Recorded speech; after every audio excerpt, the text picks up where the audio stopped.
Ser podcast. En la cadena Ser, La Hora Extra, con Raquel García.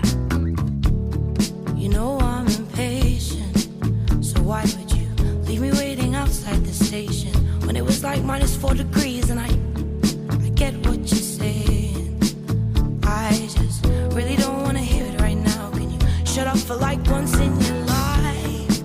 Listen to me. Cuenta el guionista Fernando Navarro que le habría encantado ser niño más tiempo. La infancia arrebatada es un tema que obsesiona a este granadino de 45 años, uno de los guionistas más sólidos del panorama actual, que después de firmar el guión de Segundo Premio, la no película de los planetas, nos ha sorprendido con su brillante debut en la novela. Crisálida, una fábula oscura que va de lo onírico a lo terrorífico y que indaga en esas infancias robadas, en la identidad y en la locura, a través del retrato de unos padres post-hippies que deciden llevarse a sus 5 hijos a vivir aislados en las Alpujarras. Nos acompaña en la hora extra el escritor, guionista y productor granadino Fernando Navarro. Muchísimas gracias por haberte acercado esta mañana a la radio. Muchas gracias a vosotros. Co-guionista de Segundo Premio, has colaborado con directores como Alex de la Iglesia, Isaquí Lacuesta, Rodrigo Cortés, Paco Plaza, Jaume Balagueró, 2 veces nominado a los premios Goya, candidato a Mejor Guión Original por Verónica y a Mejor Guión Adaptado por Orígenes Secretos. Después de un primer libro de relatos vienes a presentar tu debut de la novela, Crisálida, que publica Impedimenta. Decía hace unos días Luis Tosar en esas entrevistas previas a los premios Goya que no hay gran personaje sin que antes no lo haya escrito un gran guionista. Crisálida es una novela de personajes que no existiría sin nada. ¿Quién es nada? ¿Quién es Na? Fernando. Pues nada, bueno, me alegro de... Bueno, gracias por decirme que Luis dijo esa frase, porque además le tengo mucho cariño personal y está bien que se acuerden de los escritores de las películas, así que gracias Luis si me estás escuchando. Nada es una... o Na, la niña Na es una... pues una niña a la que le han borrado el nombre, que anda buscando su identidad en unos bosques perdidos donde se la lleva su padre en mitad de los años 80, en unos bosques irreales de la infancia, bosques mitológicos entre el Sierra Nevada y la Alpujarra, y que junto con su hermano, 4 hermanos, y su padre y su madre, una especie de post-hippies de mediados de los 80, pues se lanzan a los bosques a vivir un poco en el ideal de Walden, pero no acaba exactamente. De ideal Walden, nada. sí. ¿Cómo surge esta historia? No sé si fueron antes los personajes o fue antes la trama. ¿Cómo lo vas construyendo? Pues esta historia surge... Realmente yo valoré hacer una película con una directora... Conocí a una directora alemana, Katrin Gebbe, una directora de Hamburgo, bastante maja, que retrata mucho la violencia seca alemana, y hablamos de colaborar juntos, y el primer impulso fue hacer una película en la que yo visualicé una montaña y unos niños que se hacían daño entre sí, y apareció la figura del padre. Pero en aquel momento iba a ser una película seca, sin psicodelia, sin digamos, muy distinta al libro. Entonces, cuando ya me di cuenta que no quería contar esa película en imágenes, o no quería contarla como si fuera un thriller o una película de terror casi, pues la abandoné, y yo estaba escribiendo otra novela, una especie de segunda parte de Malaventura, y de repente la abandoné porque me apareció esta niña en el bosque, y yo quería recuperar el lenguaje de las fábulas, de los cuentos de hadas, pero no sabía cómo. Entonces di con la voz de la niña, y fue la voz de la niña realmente la que... O sea, yo en aquella primera versión no tenía personaje, tenía solo un marco, ¿no? Un bosque verde, húmedo, resinoso también, y hasta que no apareció la voz de la niña no existió el libro, con lo cual la novela es la voz de la niña. Como decías antes, nada forma parte de esa familia, con un padre que sobrevive como puede en ese mundo de la noche, de la música, de las drogas. Como decías, estamos en la Granada de los años 80, una madre hippie, 4 hermanitos pequeños que tienen que enfrentarse a un mundo hostil que les ha dado la espalda. La vida de todos ellos cambia, como decías, cuando el padre decide llevárselos a vivir a la montaña. Hay varias ideas, trabajas en varias ideas en la novela, pero hay una idea muy potente de infancia perdida, que además es una idea que repites en algunos de tus trabajos, ¿no? También esa idea de no crecer, de infancia como momento más feliz. No sé si a ti, Fernando, te hubiera gustado ser niño más años. Bueno, absolutamente. Yo tuve que interrumpir un poco mi infancia antes de lo que a mí me hubiera gustado, la verdad. Y sí, es un tema que me obsesiona, me atormenta, y realmente cuando uno empieza a escribir guiones no intenta que sus temas o sus obsesiones formen parte de las películas porque quiere ser un buen profesional y hacer un trabajo invisible, que es yo creo la mayor capacidad de un guionista. Pero poco a poco esto de las infancias perdidas ha ido tomando el control, ha ido apareciendo, y es verdad que en Romancero, en Verónica, un poco en Segundo Premio, esta idea de lo que no son Peter Pan exactamente, porque creo que el Peter Pan es que no quiere crecer, y estos niños como yo es que no les dejan ser niños, le obligan a crecer, que es justo lo contrario. Entonces a mí me hubiera gustado que no me obligaran a crecer, pero sí, es una idea, el desamparo infantil me ha interesado mucho como lector, como espectador, en el Imperio del Sol, El espíritu de la colmena, El Sur, E.T., El laberinto del fauno, cualquiera de esas películas que de alguna manera retratan la infancia, por supuesto todo lo Alicia en el País de la Maravilla, El Mago de Oz, etcétera. La Isla del Tesoro, por ejemplo, es muy importante, algo que me...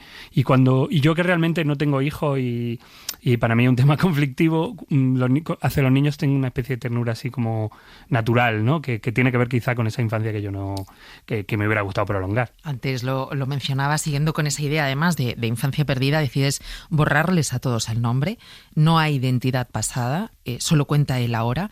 ¿Por qué? Porque esos sobrenombres, porque, bueno, yo creo que los podemos decir, sí, son claro, preciosos. sí. Capitán, Madre Selva, Nada, Cuarzo, Columbina, Rayo y Cachorro. Sí, ¿Quiénes son todos estos? Sí, que tardé mucho en escoger los nombres, porque era como tenían que ser bonitos, me acordaba mucho de Inteligencia Artificial, otra película y otro cuento sobre infancias perdidas, que lo importante que eran las 6 palabras que le decía o las 7 que le decía a la madre para que el niño la quisiera. Pues son... El capitán, o sea, primero lo de borrar los nombres era realmente una idea de que en el bosque tiene nueva identidad, el bosque es una naturaleza salvaje y los nombres de la ciudad ya no valen, ¿no? Que esa idea que tiene el capitán, que este personaje al que el mundo le ha dado la espalda y él ha dado la espalda al mundo de manera recíproca, ¿no? Como muy rencoroso, enfadado, de alguna manera refleja parte del enfado de la lucha de clases, ¿no? Del paro, de lo que te dice, la droga en la noche, no entender, no ubicarse. Arrastra a una mujer, Madre Selva, que creo que también se decide borrar el nombre por lealtad, por amor y también por desconexión con el universo, ¿no? A mí me gusta esa idea que tiene Madre Selva de que están conectándose con el espacio, con algo superior. Y luego los niños, los pobres, es verdad que Rayo, por ejemplo, el personaje del niño mediano, el más salvaje, se pone su nombre, decide ponérselo porque quiere ser como un rayo eléctrico, como un animal. Y los demás son más bien víctimas, ¿no? Entonces me gusta el juego de espejos que se establece entre Rayo y el capitán, de Columbina y Rayo, que es la hermana pequeña, que decide ser como su hermano mediano en lugar de como abandona la ternura, ¿no?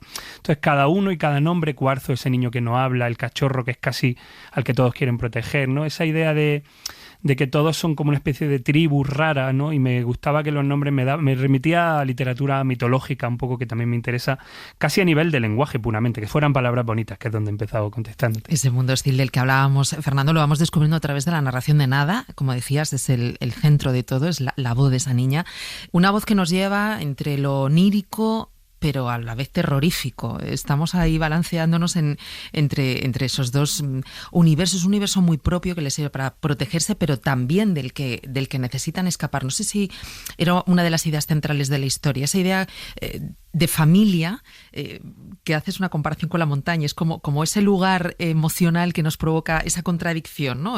Del que quieres huir, pero que a la vez también es tu refugio, que te da sentido de quién eres, del lugar que ocupas en el mundo. Sí, para mí la familia también es un tema complejo y hasta cierto punto traumático, y realmente esa idea de familia, está bien me gusta como lo has dicho, ¿no? Esa cosa de que pertenece a esa realidad, pero quiere huir de ella, pero nunca va a poder huir de ella del todo. Hay momentos que no desvelamos, pero en el que la sangre y vaciarse de sangre, que era una imagen que yo ya repetía en Malaventura, pero no te puedes vaciar de la sangre. Entonces, si te quitas tu sangre, muere, y tu sangre eres tú, ¿no? Entonces, la idea de huir de quién eres y al mismo tiempo rodearte de los demás te dan tu propia identidad. Sí, claro, creaba un elemento terrorífico. Para mí el terror, la novela gótica, casi siempre tiene que ver con identidad y con pertenencia, ¿no? El Resplandor, La semilla del diablo, tanto las novelas, Shirley Jackson, Nunca hemos vivido en el castillo, que es para mí un referente brutal de esta novela y una de mis novelas favoritas, que también tiene eso que ver, ¿no? Con dos niñas en una casa que se protegen. Entonces esa idea de familia como animalesca, como cachorros, todo el rato estamos usando esa referencia de que duermen los unos contra los otros, se dan calor pero al mismo tiempo se dan patadas, ¿no? Esa idea que es básicamente como yo veo un poco la familia, algo que tienes con lo que tienes que convivir, pero que al mismo tiempo te hace un poco de daño, ¿no? Escribes en un momento del libro: picoletos, comisarios, médicos, curas, profesores, abuelos, políticos, no pertenecemos, no formamos parte, no somos vuestros. Hay también una crítica, Fernando, a ese sistema fallido que es incapaz de proteger a sus niños. Claro, sí, de hecho el desamparo social en ciertas partes de... Claro, porque está el desamparo que los niños sufren de sus padres, de sus propios, pero luego también del propio sistema. Del sistema, sí, claro. Que no consigue protegerles, cuidarles. Claro, la frustración que de hecho yo creo que puede sentir el lector es, pero ¿por qué nadie está cuidando a estos niños? ¿Por qué están así? Y realmente es así.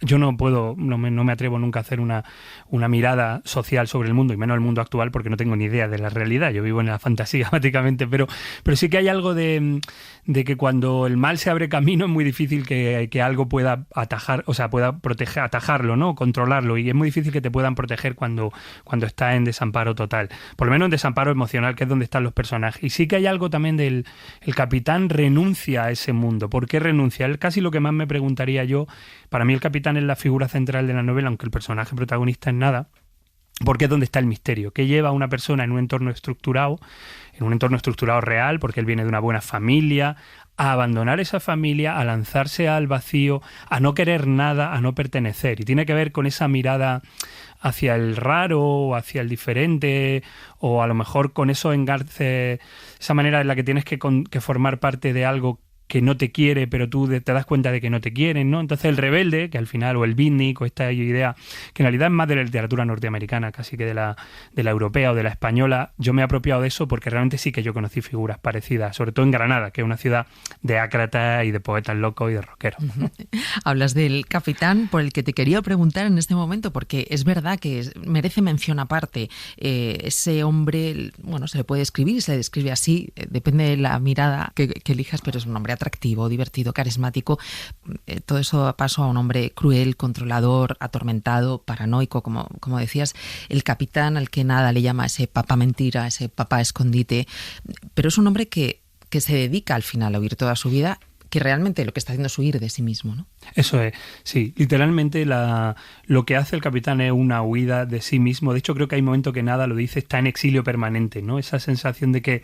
Y claro, alguien así que arrastre a una mujer y a 5 hijos hacia el bosque es el gran problema del narrativo, o sea, el problema de la trama de la novela, es por qué huye arrastrando y de qué huyen, ¿no? Y nunca se termina de entender.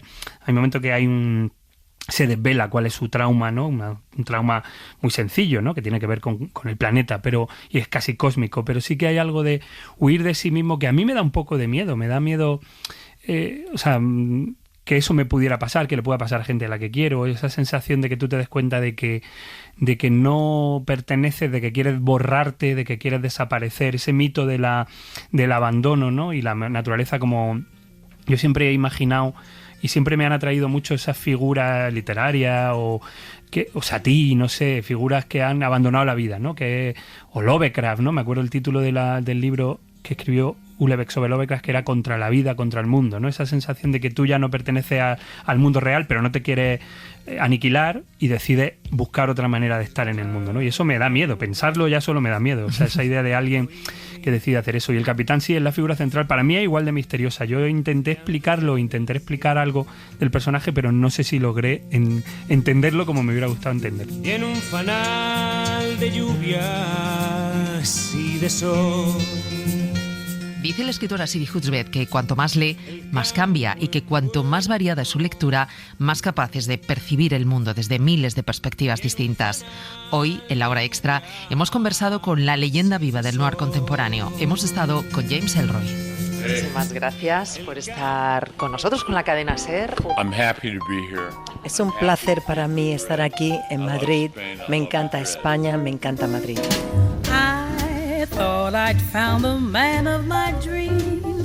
Autor de L.A. Confidential y de La Dalia Negra, perro rabioso, como él mismo se autodenomina, nos recibió esta semana en un céntrico hotel de Madrid, donde ha estado haciendo promoción de su última novela, Los Seductores, con Random House, fiel a su reputación de escritor hosco e incómodo.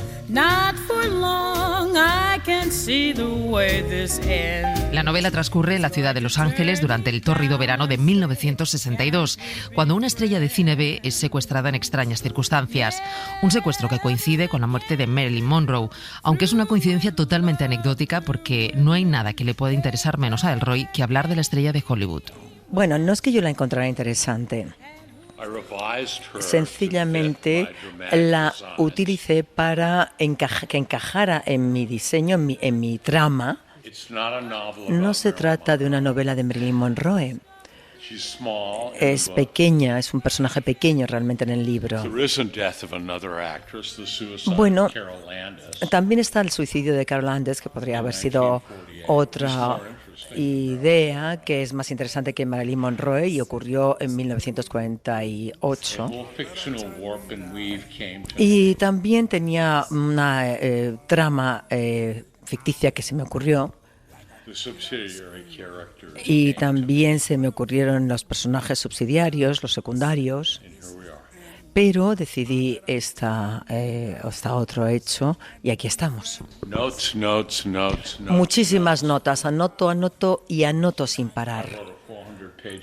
En este caso, en este libro, escribí un esquema de 400 páginas y lo que hago una vez que lo escribo es seguir ese esquema de principio a fin, letra por letra, palabra por palabra. No, nunca me dejo llevar por los personajes porque los personajes no existen, forman todo parte de mi mente, me los he inventado yo. Solamente improviso dentro de los límites existentes de ese esquema. Bueno, lo que he hecho es, a lo largo de los años he mejorado como escritor cada vez más. Y eso es lo que sí pienso seguir haciendo hasta que lo deje. Solamente se encuentra pasión en mis libros, en ningún otro libro, de ningún otro escritor. Yo soy el hombre, yo soy el escritor. Con Deus me deito, con Deus me levanto, conmigo eu falo, conmigo eu canto, eu bato um papo, eu bato ponto, eu tomo drink, eu fico tonto. También acaba de visitar nuestro país John Banville, o mejor Benjamin Black, como se le conoce aquí en España, premio Booker y Príncipe de Asturias de las Letras, uno de los autores más destacados de novela negra, que acaba de publicar Los ahogados, con Alfaguara, nueva entrega de su serie protagonizada por el Dr. Quark y el Inspector Strafford. De violencia, de amor, de muerte y de arte, ha conversado con el Dani de la Fuente. A John Banville también le encanta España, confiesa a las 10 de la mañana con un vino blanco entre las manos. Yes, I think I am better known in Spain than I am in Ireland.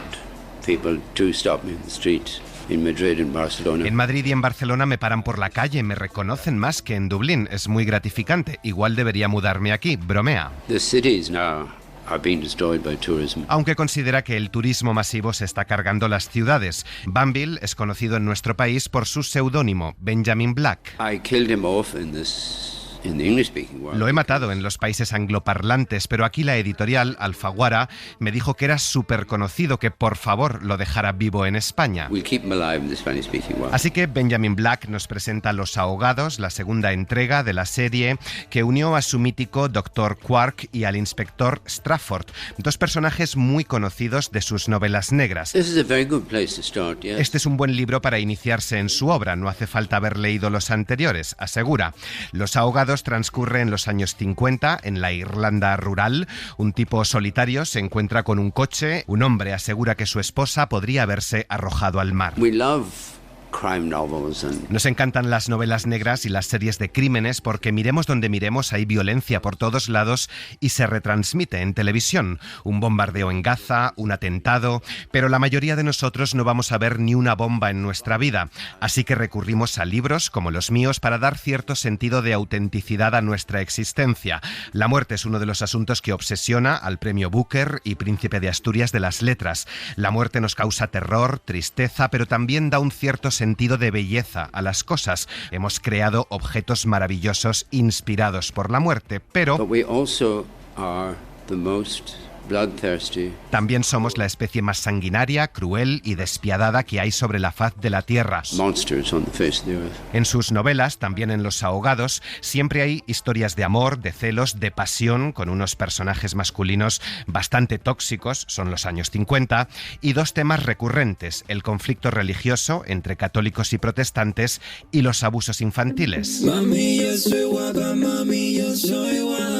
John Banville ha sido escritor residente del Museo del Prado el pasado otoño. I fell in love with Velázquez, one of the great artists. Las Meninas.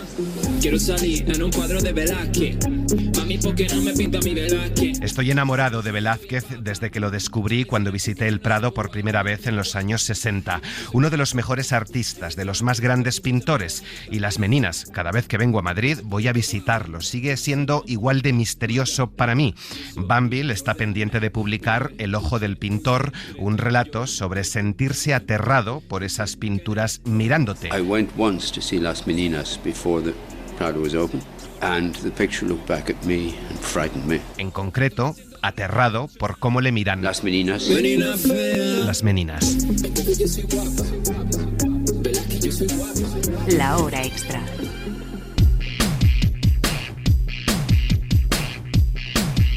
Seis horas dura la obra La herencia, que se acaba de estrenar en el Lliura de Barcelona sobre las generaciones que han vivido el SIDA. Dirige Josep Maria Mestres, esta obra de Matthew López, la más premiada de los últimos tiempos, que reinterpreta la mítica Regreso a Hogwarts End de Forsters. Protagonizada por Carlos Cuevas, la obra está ambientada en 2016, justo antes de la primera victoria de Donald Trump, y habla de las relaciones entre hombres homosexuales y la cultura gay, en un intento por romper los prejuicios en torno al VIH y a las responsabilidades de una generación. Con la siguiente. Es un reportaje de Soledad Domínguez. Limítate a conectar. Esta frase, que está en el epílogo del libro que sirvió al dramaturgo y escritor Matthew López como inspiración para escribir La herencia, es un buen consejo para quien se sienta en la butaca y espera que se abra el telón. La obra empieza como un taller de escritura con el propio Foster. M. Foster, el autor de Hogwarts End, es como el referente, el guía moral, espiritual de estos jóvenes. El director Josep Maria Mestres explica el punto de partida de la trama. Un grupo de jóvenes homosexuales de clase burguesa se reúne en torno a una mesa y discute cómo plasmar sus historias sobre el papel. De què va la teva història? De mi, dels meus amics, dels homes que he estimat. Y de pronto los narradores se convierten en protagonistas. Nos cuentan cómo es ser gay en el Nueva York de 2016, a quién aman, lo que han perdido, sus temores, o qué saben de la epidemia del SIDA que 2 décadas antes masacró a miles de personas en esa misma ciudad. El texto aborda momentos terribles, pero siempre, explica el actor Carles Martínez, desde un punto de vista luminoso. Aquí se habla de los gays, pero eso es anecdótico. Habla del ser humano. Habla de cómo luchar contra la injusticia. Es, en el buen sentido, es una obra que te remite a un cierto romanticismo, a una cierta ilusión por abandonar, como al final en la Divina Comedia de Dante, cuando has llegado al estrato más bajo del infierno, eso da un vuelco y ves la luz al final del túnel. Otro de los actores veteranos en el montaje, Abel Folk, destacaba cómo el texto propone algo tan revolucionario como pensar que los otros también pueden tener algo de razón. Estamos en un mundo cada vez más polarizado, cada vez tenemos menos tendencia a escuchar el que piensa diferente. Lo que propone esta función es que no solo lo tenemos que escuchar, sino que tenemos que pensar que los que piensan diferente también tienen razones tan válidas y buenas como las nuestras. Carles Martínez, Abel Folk, Carlos Cuevas o Albert Salazar son algunos de los protagonistas de esta auténtica maratón interpretativa.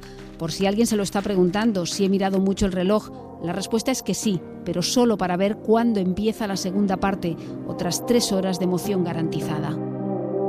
Lacrimosa es uno de los fragmentos más conocidos del Requiem de Mozart, que estos días se ha podido escuchar en el Liceu con la propuesta de Romeo Castellucci, uno de los directores de escena más relevantes de Europa, que aquí reinterpreta la inacabada Misa de Difuntos del compositor austríaco en un canto a la vida donde el coro baila danzas folclóricas, hay ancianas que ven las noticias en la tele y niños que juegan al fútbol. Lo explica la directora de escena asociada, Sílvia Costa. Sabem, doncs, que és una obra prou coneguda, prou executada. Sabemos que es una obra muy conocida y muy representada, pero no deja de ser un funeral. Por eso, a partir de ahí, nos planteamos qué es un requiem en la actualidad, cómo podríamos presentarlo. Y es aquí donde quizás surgió este elemento que nos llamó la atención, y es considerarlo como una celebración, una verdadera celebración del abandono absoluto. Pero no desde una clave negativa, sino desde una perspectiva de belleza. ¿Por qué encontramos belleza en una flor?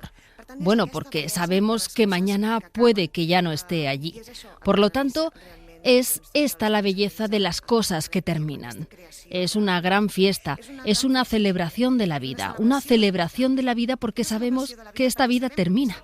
Por lo tanto, celebramos lo que está llegando a su fin, esta finitud, y es por esta razón que hay una intervención tan poderosa del corazón. Por eso se une el corazón a esta danza circular, este elemento folclórico que hemos inventado. Hemos creado nuestro propio folclore del Requiem y todos nos unimos para celebrar la vida, pero también para celebrar sobre todo el final de esta vida. Este final forma parte del ciclo de la vida y es lo que celebramos. I és el que celebrem. La hora extra. Y volvemos al sur, a Jerez, al Festival de Flamenco, que acaba de comenzar en una edición que pone el acento en el relevo generacional de maestros a discípulos, en el cante, en el toque y el baile, de la mano de grandes nombres como Eva Yerbabuena, Antonio Rey, La Macanita, Rafaela Carrasco, Ángeles Toledano, Jesús Méndez e Israel Galván. Visitamos el certamen con Ruth Delgado. La danza española y el flamenco se da la mano, la 29ª edición del Festival de Jerez, que ya está en marcha. 45 espectáculos, 10 estrenos absolutos y 5 espacios escénicos son algunas de las cifras de una cita que reúne en Jerez aficionados procedentes de más de un centenar de países con el único fin de disfrutar del arte. La diversidad de creadores hace que la tradición y la innovación se den la mano. Carlos Granados afronta su primer año como director de este festival. Cuando me enfrenté al folio en blanco de diseñar un festival de estas características, tenía claro que quería establecer un discurso, crear un relato para que, además de disfrutar de los artistas, podamos reflexionar y disfrutar también a otros niveles. Y la idea que me rondaba y que engloba todo esto era simple y profunda a la vez. Quería hablar de la transmisión oral de la cultura, el legado a través de las generaciones, las sagas familiares y especialmente en esta ciudad que es cuna, pero también escuela del flamenco. Y esa idea se ha plasmado en la programación de este festival, que abrió el Ballet Flamenco de Andalucía con el espectáculo Pineda, Romance Popular en 3 estampas. Antonio Najarro, Rafaela Carrasco, Eduardo Guerrero, la compañía de Antonio Gades, Marco Flores, Israel Galván o el Ballet Flamenco de Cádiz bajo la dirección de Pilar Ogaya son algunos de los nombres que también pasarán por esta cita. Anoche se subió a las tablas del Teatro Villamarta Eva Yerbabuena con su espectáculo Yerbabuena, y precisamente ella es la directora artística y la coreógrafa del espectáculo que protagonizará Rocío Garrido esta tarde en el Centro Social Blas Infante, con la colaboración también de Rubén Olmo. Rocío Garrido pretende reflejar en el estreno absoluto de Devidas la evolución del flamenco a través de distintas generaciones. Eso es lo bueno y lo más maravilloso, que Eva ha contemplado la forma de que esté todo, pero a la vez embellecerlo con muchas otras cosas de interpretación y de estar en busca con otras formas de hacer sentir, ¿no? Una de las patas más importantes del Festival de Jerez es su área formativa. Más de 1 millar de cursillistas aprenden en Jerez cada año de la mano de maestros como Olga Pericet, Rafaela Carrasco o Eduardo Guerrero, cómo bailar, por ejemplo, por bulerías, por tangos o soleá, o incluso la técnica y el estilo de las guajiras con abanico. Manuel Liñán también va a impartir un curso, en esta ocasión de cantiñas con bata de cola y abanico, y el próximo sábado, junto a su compañía, va a protagonizar en el Villamarta su espectáculo Muerta de Amor, con Mara Rey también como artista invitada. Muerta de Amor parte de la idea de una pequeña reflexión, de una pequeña pregunta de qué es el amor, y a partir de esa pregunta no creo que Muerta de Amor sea la respuesta, pero sí me ofrece como muchísima diversidad y una búsqueda muy amplia. Y además de los espectáculos, hay un completo calendario de actividades paralelas que incluye exposiciones, tertulias o conferencias. Una de las más aclamadas es el ciclo de Peña en Peña. Y es que las peñas flamencas de Jerez abren sus puertas durante todos los días del festival a los aficionados para disfrutar in situ del flamenco masculino.